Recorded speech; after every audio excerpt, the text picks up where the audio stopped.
Dunque, Giardini Svelati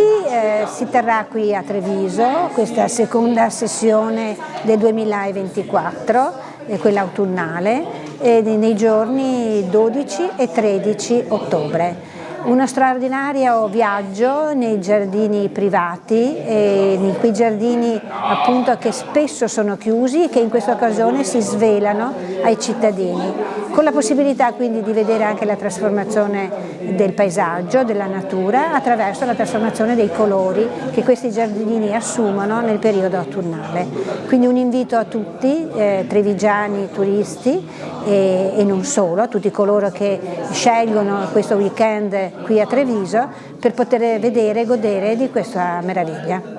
Anche quest'anno Banca Prealpi San Biagio ha scelto di essere a fianco dell'Associazione Guide di Marca, che ha portato in campo questo splendido progetto che si chiama Giardini Svelati di Treviso, che è volto a valorizzare tutta una serie di giardini privati, portando alla luce la bellezza e l'unicità di alcune zone del nostro territorio ed in particolare della città di Treviso.